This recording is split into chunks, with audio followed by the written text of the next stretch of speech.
Hello friends, welcome to Selva Vinayagar channel. இன்றைக்கி நம்ம சேனலில் என்ன பார்க்க போகிறோன்னா, சூப்பரான கேரமலைஸ்டு கேரட் தாங்க பார்க்க போகிறோம். அப்படி என்ன அப்படின்னு பார்த்தீங்கன்னா, இதுக்கு வந்து தேவையான பொருள் என்னென்னு பார்த்தீங்கன்னா, குட்டி குட்டியாக இருக்கக்கூடிய கேரட் வாங்கிக்கோங்க. ரொம்ப குட்டியாக இருக்கணும், அந்த மாதிரியான கேரட் வாங்கிக்கோங்க. பட் ஏன்னா உள்ளெல்லாம் நல்லா அவியணும் அப்படின்றதுனால ரொம்ப குட்டியான கேரட்டாக வாங்கிக்கோங்க.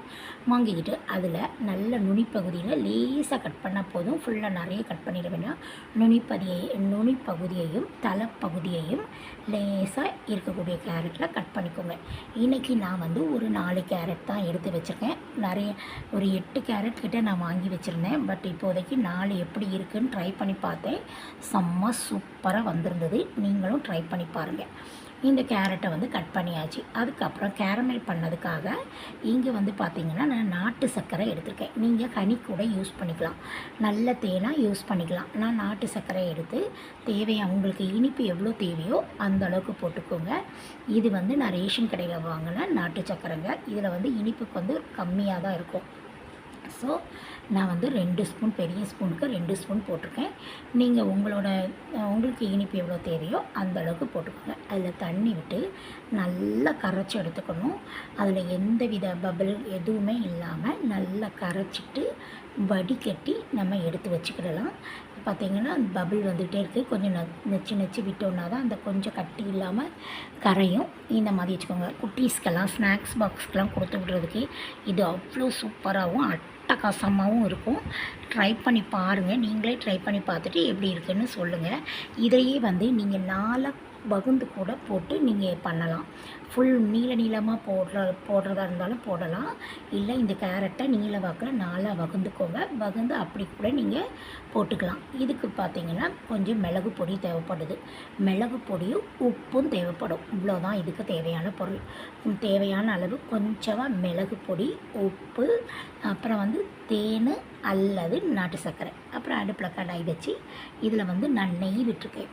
நீங்கள் வதக்கிறதுக்கு தேங்காய் எண்ணெய் விட்டுக்கோங்க. ரொம்ப சூப்பராக இருக்கும். நெய் இல்லாதவங்க தேங்காய் எண்ணெயை யூஸ் பண்ணுங்கள். செம்ம சூப்பராக இருக்கும். நல்லெண்ணெயோ கடலெண்ணெயோ விட்டோன்னா இதோட டேஸ்ட் வந்து வேறு மாதிரி மாறிடும். ஸோ நீங்கள் நெய் இல்லாத பட்சத்தில் வீட்டில் இருக்கக்கூடிய தேங்காய் எண்ணெயை யூஸ் பண்ணிக்கோங்க. இங்கே நெய் வச்சுக்கோம். நெய் சூடானதுக்கப்புறம் நம்ம வச்சுருக்கக்கூடிய இந்த கேரட்டை அதில் போட்டு நல்லா வறுத்து எடுத்துக்கிடலாம். அதுக்குள்ளே இங்கே பார்த்தீங்கன்னா நெய் சூடாகட்டும். அதுக்குள்ளே இன்னும் கொஞ்சம் இதை நல்லா கிண்டி விட்டுட்டோன்னா இந்த நாட்டு சர்க்கரை கொஞ்சம் நல்லா கிண்டி சூப்பராகிடும். அந்த நாட்டு சர்க்கரை கொஞ்சம் நல்லா கரைஞ்சி நல்லா இதாகிரும், மெல்ட் ஆகி இருக்கும். சரி, இப்போ இந்த பக்கம் வந்து நல்ல நெய்யில் இதை வறுத்துக்கலாம். இதை வதக்கும் போது இதோட கலரே வந்து நல்ல பிளாக் கலர் மாதிரி மாறணும். அந்த அளவுக்கு நல்லா வதக்கிக்கொள்ளணும். நெய்யிலையே நல்லா வறுத்துக்கோங்க. இதில் தண்ணி எதுவுமே யூஸ் பண்ணக்கூடாது. ஸோ நீங்கள் கட் பண்ணி செய்கிறதா இருந்தாலும் நீளமாக கட் பண்ணி செய்யுங்க. ரொம்ப ரொம்ப ரொம்ப ரொம்ப சூப்பராக இருக்கும். இப்போ என்ன பண்ணியாச்சு, நம்ம வதக்கியாச்சு. வதக்கினதுக்கப்புறம் கொஞ்சமாக இதுக்கு மேலே ஒரு மூடி போட்டு மூடி வச்சுருக்கோம். மூடி வச்சுக்கிட்டோன்னா இது கொஞ்சம் நல்லா உள் பக்கம் எல்லாமே நல்லா வேகும். மூடியை போட்டுருங்க. அப்புறம் வந்து நல்லா வேகட்டும். உள்ளேயும் வெந்திருக்கும், நம்மளுக்கு வெளியிலையும் வெந்திருக்கும்.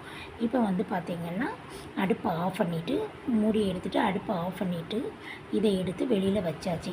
இப்போது இதில் வந்து வெளியில் வச்சுருக்கோமா, நம்ம அடுப்பை ஆஃப் பண்ணிவிட்டு கொஞ்சம் நேரம் கிண்டணும். முதல்ல அடுப்புலேயே கிண்டிட்டு அடுப்பை ஆஃப் பண்ணிவிட்டு அந்த சூட்லேயே கொஞ்சம் நேரம் கிண்டிடணும்.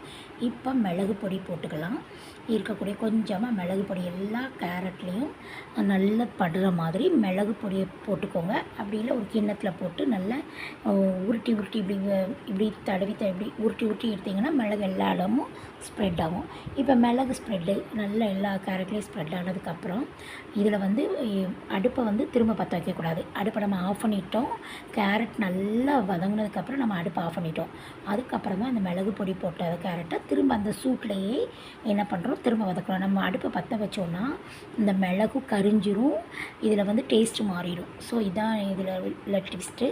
நீங்கள் வந்து இந்த மிளகு பொடியை போட்டு அப்படியே நல்லா பரட்டிக்கோங்க. சூப்பராக அப்படி பரட்டி எடுத்து அந்த சட்டி சூட்லேயே நீங்கள் பரட்டிக்கோங்க. அடுப்பை பற்ற வைக்காமல் சட்டிக்கு நம்மளுக்கு ரொம்ப நேரம் வர சூடு இருக்கும், அந்த சட்டி சூட்லேயே பரட்டிக்கோங்க. இப்போ மிளகு பரட்டாச்சு. அதுக்கப்புறம் பார்த்திங்கன்னா கொஞ்சமாக இதில் உப்பு போட்டுக்கணும். உப்பு போட்டு பரட்டிக்கோங்க. உப்பையும் போட்டு நல்லா பரட்டிட்டு மிளகு போட்டிருக்கோம், மிளகு தூள் போட்டிருக்கோம், உப்பும் போட்டு பரட்டிட்டோம். இப்போ இதை எடுத்து தனியாக வச்சுக்கலாம். இந்த பாத்திரத்தில் வச்சுட்டு இதில் பார்த்திங்கன்னா நீங்கள் என்ன பண்ணிக்கோங்க, நம்ம இப்போ கலக்கி வச்சுருக்கோம் இல்லையா வெள்ளை தண்ணி, அந்த வெள்ளை தண்ணியை நல்லா எல்லா கேரட்லேயும் படுத மாதிரி நல்லா இப்படி ஊற்றிக்கோங்க. ஊற்றிட்டு திரும்பவும் இதை அடுப்பில் போட்டு பரட்டி எடுங்க. அதாவது அடுப்பு பற்ற வைக்கக்கூடாது, சட்டி சூடாக இருக்கும், அந்த சூட்டில் போட்டு பரட்டி எடுக்கணும். நம்ம இதை நல்லா பாகு தண்ணியில் நல்லா இது பண்ணிவிட்டு பாகை ஊற்றி இது பண்ணியிருக்கோம். இதுவே நீங்கள் முக்கிக்கோங்க, பாகில் முக்கி போடும் போது இன்னும் சூப்பராக இருக்குது. நான் வந்து இப்படி போட்டேன்னா இப்படி போட்டு ஊற்றி பண்ணேன். ஸோ இனிப்பு கொஞ்சம் கம்மியாக இருந்தது. இப்போ சட்டி வந்து நம்ம அடுப்பு பற்ற வைக்கலை, அடுப்பு பற்ற வைக்காமல் அந்த சூடான சட்டியிலே இதை போட்டு திரும்பவும் நம்ம கிண்டிட்டு திரும்பவும் எடுத்து அந்த பாகலில் போட்டு பாகை ஊற்றி வச்சுட்டோன்னா சூப்பரான சுவையான கேரமல் கேரட் ரெடிங்க. கேரமலிஸ்டு கேரட்டு சூப்பராக ரெடி ஆகிட்டு, இது வந்து நீங்கள் அப்படி உள்ளே போட்டு பாகு தண்ணிக்குள்ளேயும் போட்டு வைக்கலாம். போட்டு வச்சு சாப்பிடும் போது இன்னும் சூப்பராக இருக்கும். அப்படி இல்லை நீங்கள் தொட்டு அந்த பாகு தண்ணியை தொட்டு சாப்பிட்டாலும் சூப்பராக இருக்கும். அப்படி இல்லை இப்படியேவும் நீங்கள் சாப்பிட்டுக்கலாம். அவ்வளோ சூப்பர், அவ்வளோ டேஸ்ட்டாக இருந்தது.